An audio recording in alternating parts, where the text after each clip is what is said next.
तो यार अभी देखो हम लोग शुरू करें प्रॉपर्टीज ऑफ रिलेशन। सही है, आधी हो चुकी थी हमारी वीडियो यहाँ तक, रिलेशंस के जो हमने डायरेक्टेड ग्राफ्स तक किए थे। अब इसके आगे से शुरू है। जैसे हमारे पास ना 3 चीज़ें होती हैं, 4 चीज़ें होती हैं। एक होती है रिफ्लेक्सिव, सिमेट्रिक, ट्रांजिटिव, और एक होती है ये होती है नॉन सिमेट्रिक या एंटी सिमेट्रिक, कुछ भी कह लो इसको।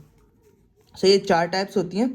अब मिस जो है वो क्वेश्चन बना के देंगी। फॉर एग्जांपल सेट दे दिया पूरा एक, उसके अंदर बोला है कि इसमें से रिफ्लेक्सिव, सिमेट्रिक, ट्रांजिटिव और नॉन सिमेट्रिक का बताओ कि इसमें से कौन सी इस सेट के अंदर मतलब बन रहा है। इस सेट में रिफ्लेक्सिव का क्या होता है कि अगर हमारे पास फॉर एग्जांपल पेयर है 1 2 3 का, ये हमें ग्राफ मतलब वो दिया हुआ है, सेट दिया हुआ है, तो इसके अंदर से 1 1 होना चाहिए। एक ग्रुप है, एक सेट के अंदर 1 1 भी होना चाहिए। जैसे ये सेट बना हुआ है ना आर का, इसके अंदर 1 1 भी होगा, 2 2 भी होगा और 3 3 भी होगा, तब ये रिफ्लेक्सिव होगी। क्या क्या होगा? 1 1 भी होगा, 2 2 भी होगा और 3 3 भी होगा, मतलब तीनों सेट्स के डबल डोल्स होंगे इसके अंदर, तब ये रिफ्लेक्सिव कहलाएगी। ओके। सिमेट्रिक में क्या होता है कि अगर हमारे पास ए बी है तो बी ए भी होना चाहिए। फॉर एग्जांपल अगर हमारे पास 1 2 है तो 2 1 भी होना चाहिए, जो कि यहाँ पर प्रेजेंट है। अगर हमारे पास 1 3 है तो 3 1 भी होना चाहिए, और अगर हमारे पास 3 2 है तो 2 3 भी होना चाहिए। हर उसके उलट भी होने चाहिए, हर उसके होने चाहिए, लेकिन एक से काम नहीं बनेगा। हर उसके क्या होने चाहिए? उलट भी होने चाहिए, तो तब हमारे पास सिमेट्रिक बनेगी। ट्रांजिटिव क्या होता है कि अगर हमारे पास ए बी का एक ग्रुप है, फॉर एग्जांपल 1 और 2 का एक ग्रुप है, तो हमारे पास 2 और कोई तीसरा नंबर यानी कि 3, 1 2 2 3, अगर ऐसा कोई ग्रुप बन रहा है तो उसमें हमारे पास 1 और 3 का भी एक रिलेशन होना चाहिए, यानी कि ए और सी का। समझ आई बात? देखो यहाँ थोड़ा सा समझ आ जाएगी। अब फॉर एग्जांपल मैंने यहाँ पर लिख दिया 1 2 3 है।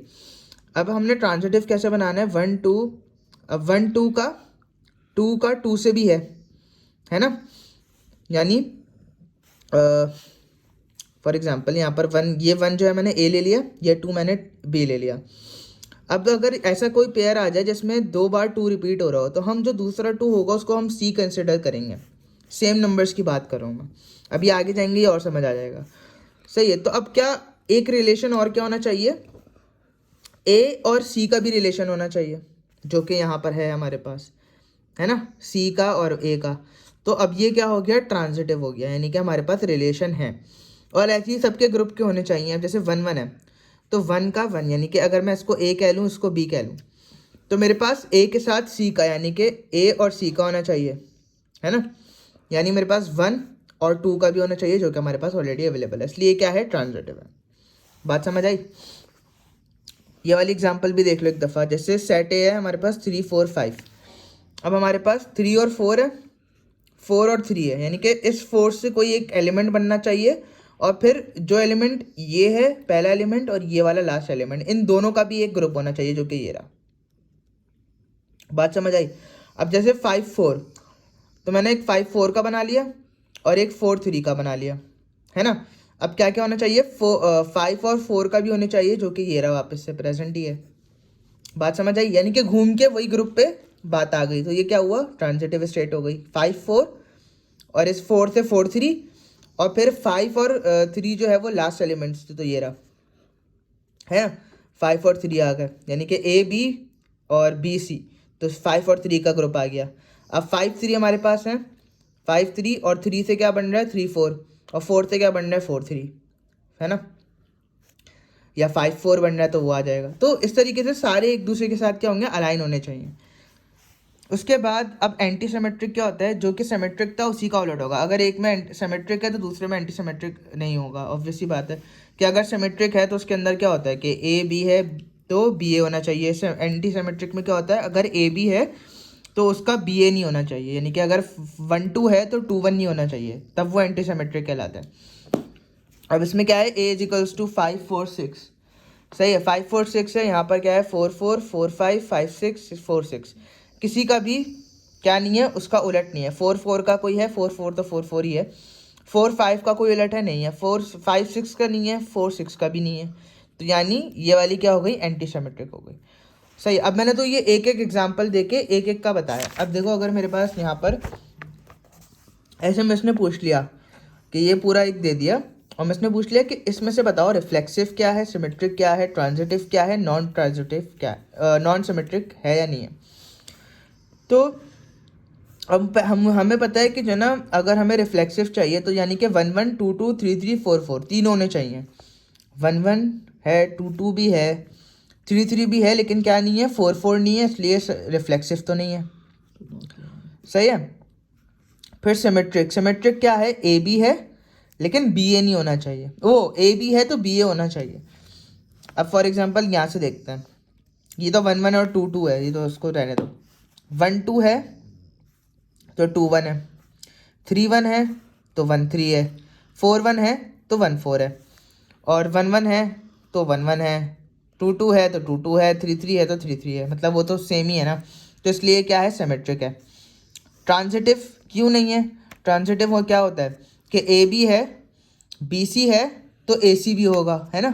तो अब यहाँ देखते हैं, जैसे फॉर एग्जांपल 1 1 है, अब 1 के साथ अगर मैं 1 3 करूँ तो 1 3 तो अवेलेबल है ही ना।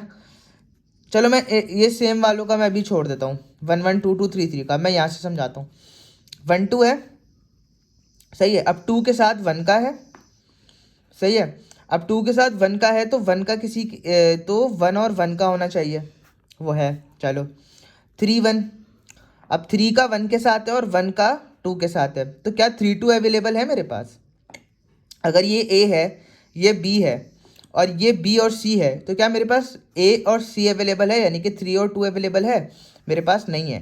तो यानी ये ट्रांजिटिव प्रॉपर्टी यहाँ पर ख़राब हो गई आके। मेरे पास 1 4 है, मेरे पास 1 2 है, क्या मेरे पास 4 2 है, मेरे पास 4 2 भी नहीं है।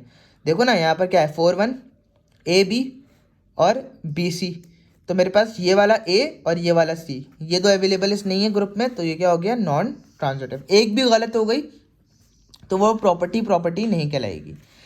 It is not non symmetric, non symmetric भी नहीं है, ऑब्वियसली सिमेट्रिक है तो नॉन तो हो ही नहीं सकती, है ना, क्योंकि नॉन सिमेट्रिक में क्या था, ए बी है तो बी ए नहीं होना चाहिए, लेकिन क्योंकि सिमेट्रिक है तो ये तो हो ही नहीं सकती, पॉसिबल ही नहीं है, क्योंकि बी ए इसमें अंदर इसके अंदर हैं लोगों के, मतलब एलिमेंट्स के बी ए हैं, उलट हैं। इस तरीके से ये वाली देख लो, इसके अंदर क्या है, 4 5 6, सही है। 4 5 6 का अब देखना, सबसे पहले तो रिफ्लेक्सिव देखेंगे, तो 4 4 भी है, अच्छा 5 5 है, 6 6 भी है, तो रिफ्लेक्सिव। नॉट सिमेट्रिक मतलब कि उसका उलट नहीं होना चाहिए, तो 4 5 है तो 5 4 भी है, 4 6 है, 6 4 नहीं है, लेकिन तो ये सिमेट्रिक नहीं है। इस तरीके से ट्रांजिटिव देखना है। अब ट्रांजिटिव क्या था कि अगर 4 4 है, जैसे 4 5 है फॉर एग्जाम्पल, 4 5 है तो 5 के साथ 4 का एलिमेंट और 4 के साथ 4 का, तो ये रहा, हो गया। 4 6, सही है, 6 6 और 4 का 6 के साथ ये रहा, 4 5 5 5, 4 5 का ये रहा। समझ आई बात, समझ आ रही है, मतलब अगर मैं ए कह दूँ, ये बी कह दूँ और ये बी और सी कह दूँ, तो ए सी का एलिमेंट ये है और इसी को मैंने यहाँ से स्टार्ट किया था। या अगर मैं यहाँ से कर लूँ 4 5 5 4, सही है, ए बी बी सी, तो 4 4 का एलिमेंट ये रहा, तो मतलब ट्रांजिटिव ये है। ऐसे चेक करना है इनको। फिर नॉन ट्रांजिटिव एंटी सिमेट्रिक क्यों नहीं है, क्योंकि अगर मैंने क्या बताया था, ए बी है तो बी ए अवेलेबल नहीं होना चाहिए, तो यहाँ पर ऐसा कुछ है, देखो ना 5 4 है, 5 4 है तो 4 5 भी मौजूद है, यानी कि एक भी अगर इसकी प्रॉपर्टी गलत हो रही है तो वो चीज़ अवेलेबल नहीं है, तो ये एक गलत हो रही है ना, क्योंकि 4 5 है और 5 4 भी है उसका उलट, तो हो गया। इस तरीके से हमने चीज़ें क्या करनी है, चेक करनी है एग्जाम में।